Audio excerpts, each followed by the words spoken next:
గారికి మరియు వేదిక పైన నన్ను పెద్దలందరికీ మరియు నాతోటి విద్యార్థులకు నమస్కారాలు. నా పేరు ఆరాధ్య సార్. నేను జెడ్పీహెచ్ఎస్ పెద్దలలో చదువుతున్నాను సార్. పాలమూరు జిల్లా వలస జిల్లాగా పేరు పొందింది, కానీ ఇప్పుడు చదువుల జిల్లాగా మార్చుతున్నందుకు మీ అందరికీ ధన్యవాదాలు. ఈరోజు జడ్చర్లలో ఈ ఐఐటి క్యాంపస్ని చూస్తుంటే నాకు ఎంతో ఆనందంగా గర్వంగా ఉంది సార్. నిన్నటి వరకు నాలాంటి విద్యార్థులు ట్రిపుల్ అంటే ఎక్కడనో బాసరా లేదా న్యూజివీల్లో అని కలలు కన్నారు.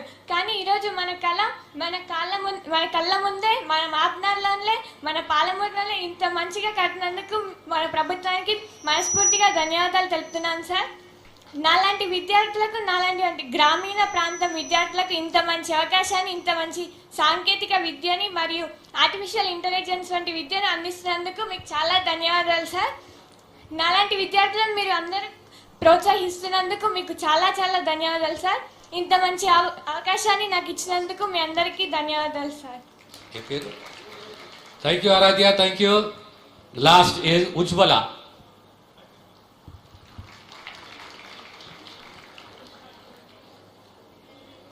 A very pleasure good afternoon to everyone. Myself Ujjwala from Government Girls Junior College, and we are gathered here to the inauguration program of IIT College, Indian Institution of Information Technology. Thank you for giving this college, sir. And since 10 years, my government college was suffering from many kind of problems, such as like old building and classrooms problem, and also a board facilities. And now our CM sir was constructed 7 crores for our college. Thank you very much for that, sir. And we need to learn many things about you, and everyone on the dais are an inspiration to us. And in the presence of your administration, you are giving a good priority to education, and we are very thankful for that, sir. And we need to continue our studies with a good manner and good implementation, and we need to give a good name for our Telangana and Bharat.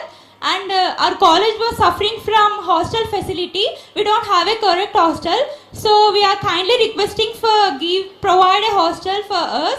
And many people are suffering from long distance to come our college, and it is the most strengthened college in our Telangana with 2000 people.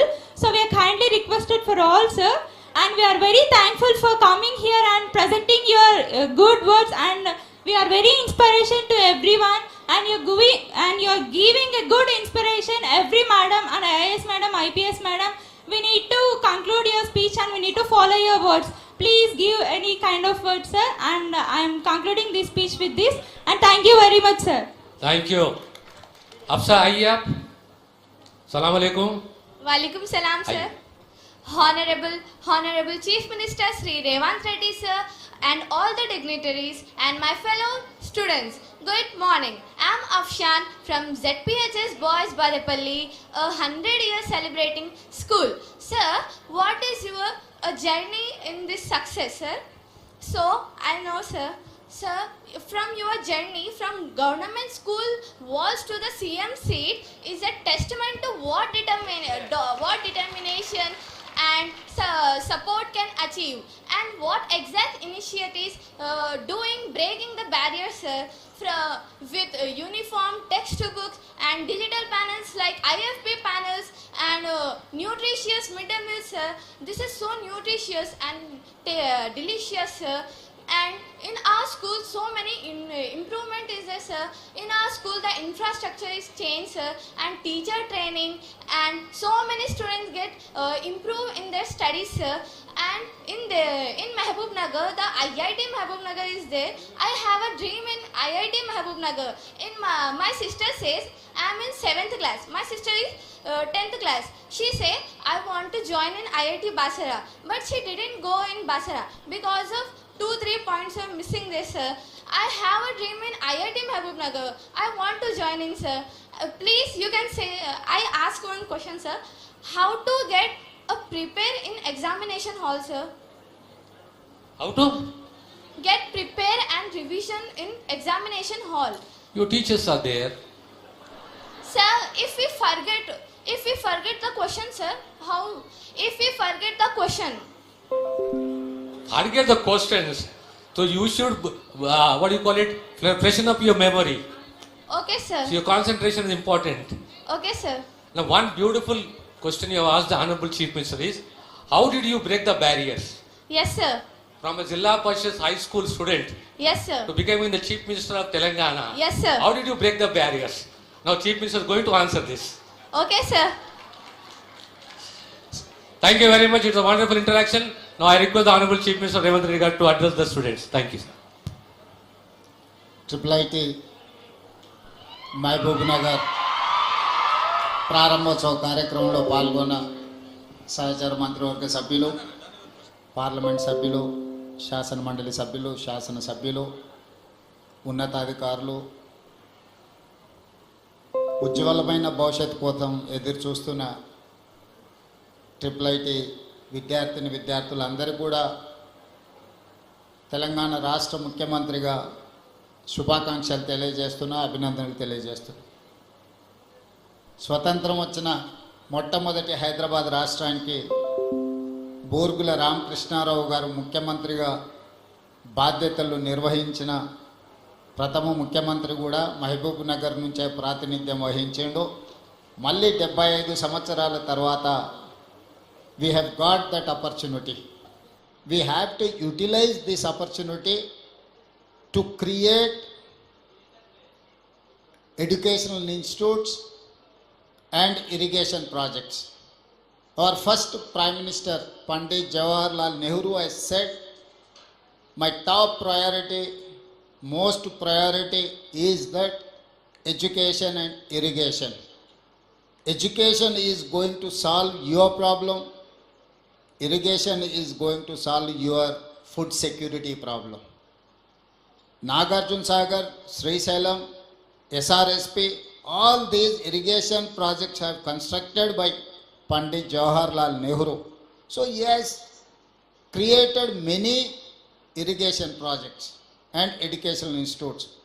Today we are competing with US or any other developed country just because of our education, our language. Language is a communicative weapon and knowledge is something from communication. These two are two parallels. If you have language, you can communicate any person. If you have knowledge, you can create anything. So I would suggest my students, my friends, you have to improve your language skills at the same time your knowledge. So knowledge is going to pay you. If you have language and knowledge is not only sufficient for your career, hard work, your commitment is necessary. మీ జీవితంలో ఎదగాలి అంటే కష్టపడడం ఒకటే, భాష రావడం రెండు, అవగాహన పెంచుకొని జ్ఞాన సంపద పెంచుకోవడం మూడు, వీటన్నిటితో పాటు చిత్తశుద్ధి, పట్టుదల మనకు ఉండాలి. ఒక మారుమూల అచ్చంపేట శాసనసభ నియోజకవర్గం నుంచి ప్రభుత్వ పాఠశాలలో చదువుకున్న నేను మొట్టమొదటిసారి ప్రజా జీవితంలోకి ఎంటర్ అయింది ఇక్కడనే మిడ్జిల్ మండలం జిల్లా పరిషత్ మెంబర్గా 2006. 2009లో 2006లో జడ్పీటీసీ, 2007లో ఎమ్మెల్సీ, 2009లో ఎమ్మెల్యే, 2014లో మళ్ళీ ఎమ్మెల్యే, 2019లో పార్లమెంట్ సభ్యుడిగా, 2023లో తెలంగాణ రాష్ట్ర ముఖ్యమంత్రిగా 17 సంవత్సరాలల్లా భారతదేశంలో ఉన్న అన్ని చట్టసభలలో పనిచేసిన, జిల్లా పరిషత్లో పనిచేసిన, శాసన మండలిలో అనుభవం ఉన్నది, శాసనసభ్యుడిగా అనుభవం ఉన్నది, పార్లమెంట్ సభ్యుడిగా అనుభవం ఉన్నది. సరాసరిగా ఏ మంత్రి బాధ్యత చేపట్టకపోయినా ఈరోజు పెద్దలందరి సహకారంతో తెలంగాణ రాష్ట్ర ముఖ్యమంత్రిగా 2 సంవత్సరాలు పూర్తి చేసుకొని 3వ సంవత్సరంలో నా బాధ్యతను నిర్వహిస్తున్నా. దీనికి ప్రధానమైన కారణము ప్రజలకు ఏదైనా చెయ్యాలి, అవకాశం వచ్చినప్పుడు ప్రజలకు మేలు జరిగే విధంగా ఆలోచన చెయ్యాలి. ప్రపంచంతో పోటీ పడాలి అనంటే మనకు ఏ విజ్ఞత ఉండాలి, ఏ విజ్ఞానం ఉండాలి అనే దాని మీద ఆలోచన చేసి ఈరోజు తెలంగాణ రాష్ట్రాన్ని ముందుకు తీసుకువెళ్తున్నా. ఈ విషయంలో నేను ఇచ్చే సూచన ఒక్కటే, స్వతంత్రం వచ్చినప్పుడు జామీందారుల దగ్గర, జాగీర్దారుల దగ్గర, భూస్వాముల దగ్గర లక్షలాది ఎకరాల భూములు ఉండే. ఆనాడు శ్రీమతి ఇందిరాగాంధీ గారు, పివి నరసింహారావు గారు అగ్రికల్చర్ సీలింగ్ యాక్ట్ తీసుకొచ్చి ఆ లక్షలాది ఎకరాల భూములను ప్రభుత్వం తీసుకొని దళితులకు, గిరిజనులకు, ఆదివాసీలకు, బలహీన వర్గాలకు, భూమి లేని నిరుపేదలకు గుర్తింపు గౌరవమే భూమి అని చెప్పి అసైన్మెంట్ పట్టాల పేరు మీద, లేకపోతే పోడు భూముల పట్టాల పేరు మీద ఈ ఆదివాసీలకు, గిరిజనులకు, దళితులకు అందరికి భూములు ఇచ్చింది. ఇల్లు లేని వాళ్లకు ఇల్లు ఇచ్చిండ్రు, ఇందిరమ్మ ఇల్లు కావచ్చు, లేకపోతే ఉండడానికి.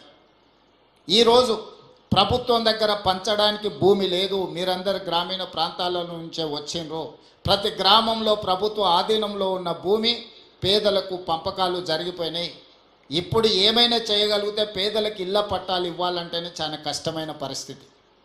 ఈరోజు ప్రభుత్వం వైపు నుంచి భూములు ఆశించడమో ఇతర ఏదైనా ఆర్థిక లబ్ధి ఆశించే కంటే మా ప్రభుత్వం ఇవ్వగలిగింది విద్యనే.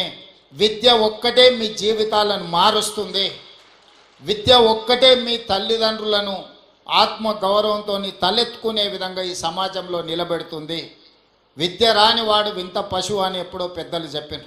ఈరోజు ఈ సమాజంతో పోటీ పడాలి అని అంటే, ఈ సమాజంలో అభివృద్ధి చెందిన పౌరులుగా మీకు గుర్తింపు రావాలి అని అంటే మీరు విద్యలో రాణించాలి. అందుకే ఈరోజు విద్యనే ప్రథమ ప్రాధాన్యత కింద మా ప్రభుత్వం తీసుకొని ముందుకెళ్తుంది. Education is my top priority. అందుకే ఈరోజు not only IIIT engineering college, law కాలేజ్ను కూడా ఈరోజు పాలమూరు యూనివర్సిటీలో మహబూబ్ నగర్ జిల్లాకు మనం ఇవ్వడం జరిగింది. ఇవే కాదు, ఈచ్ అసెంబ్లీ కాన్స్టిట్యున్సీలో young India integrated residential schools with 25 acres campus we are going to spend 200 crores for each educational institute. So ఇవన్నీ కూడా ప్రపంచంతో పోటీ పడాలి అంటే ఇప్పుడు ఇంతకుముందు వేదిక మీద ప్రిన్సిపల్ సెక్రటరీ గారిని, కలెక్టర్ గారిని, ఎస్పీ గారిని చూసింది. ఈరోజు వాళ్ళ నేపథ్యము ఊర్లో ఉన్న భూమి కాదు, వాళ్ళ నేపథ్యం వాళ్ళ చదువు. చదువు ఉంది కాబట్టే దామోదర్ రాజ నరసింహ గారు వాళ్ళ ఫాదరే మంత్రి, కానీ ఈరోజు మీతో ఇంటరాక్ట్ అవుతున్నాడు అని అంటే అతను బాగా చదువుకున్నాడు కాబట్టి, హైదరాబాద్ పబ్లిక్ స్కూల్లో నుంచి ఉస్మానియా యూనివర్సిటీ ఇంజనీరింగ్ చదువుకున్నాడు కాబట్టి ఈరోజు ఒక మినిస్టర్గా ఏ శాఖ ఇచ్చినా కూడా సమర్థవంతంగా ఎందుకు నిర్వహించగలుగుతున్నాడు అంటే చదువుకున్నాడు కాబట్టి. రేపటి భవిష్యత్తు కూడా చదువు మీదనే ఆధారపడి ఉంటుంది. చదువు లేకపోతే మన భవిష్యత్తు గాఢాంధకారం అవుతుంది. అందుకే ఈ జిల్లాలో ప్రతి నియోజకవర్గంలో young India integrated residential schools, లా college, engineering college, medical college, IIIT ఏమేమి కావాలనో అన్నిటినీ ఈరోజు మనం తెచ్చుకున్నాము. ఇవ్వగలిగిన స్థానంలో మనం ఉన్నాం. ఈరోజు మనం సంతకం పెడితే, పాలమూరు జిల్లా వాడు సంతకం పెడితే ఏదైనా జరుగుతుంది. మీరు సాధించుకొని సమాజానికి ఆదర్శంగా నిలబడే విధంగా ముందుకు వెళ్ళాలి. ఇక్కడున్న విద్యార్థులందరికీ కూడా నా సూచన ఒక్కటే, నిబద్ధత చాలా ముఖ్యం. నిబద్ధత లేని చదువు కానీ, నిబద్ధత లేని జీవిత ప్రయాణం కానీ మీకు ఉపయోగము ఉండదు. మీరు క్రమశిక్షణతో కూడుకున్న విద్యను నేర్చుకోండి. 25 సంవత్సరాల వయసు వచ్చే వరకు కష్టపడండి. ఆ తర్వాత 75 సంవత్సరాలు మీరు సుఖమైన జీవితము, మీ జీవితంలో గౌరవం అన్నిటికంటే సమాజంలో మీకు గౌరవం తెచ్చిపెడుతుంది చదువుకున్న వాళ్ళకు. నిన్నటి వరకు మనల్ని పట్టించుకోని వాళ్ళు కూడా ఇవాళ మీరు గ్రూప్ 1 సివిల్ సర్వెంటో మీరు సెలెక్ట్ అయితే ప్రతి ఒక్కరు మీ ఇంటికి వచ్చి మిమ్మల్ని గౌరవిస్తారు. చదువు అనేది అత్యంత కీలకమైనది. చదువు ఒక్కటే మన భవిష్యత్తును మారుస్తుంది. మీరు గొప్పగా చదువుకోవాలి, రాణించాలి. ఈ మధ్యకాలంలో మనం రాజీవ్ గాంధీ సివిల్ ఎగ్జామ్స్కు ప్రిపేర్ అయ్యే వాళ్ళకు కూడా మనం స్కాలర్షిప్స్ ఇస్తున్నాం. ఎందుకంటే కోచింగ్ సెంటర్స్ ఢిల్లీకి వెళ్ళాలి అంటే ప్రిలిమ్స్ క్లియర్ చేసిన వాళ్ళకు 1 lakh, మెయిన్స్కి అటెండ్ అయ్యే వాళ్ళకి ఇంకొక 1,00,000 రూపాయలు ఢిల్లీలో ఉండడానికి కూడా మనం అకామిడేషన్ ఇస్తున్నాం. మీరు హై టార్గెట్ పెట్టుకోండి, దాని ప్రకారం కష్టపడండి.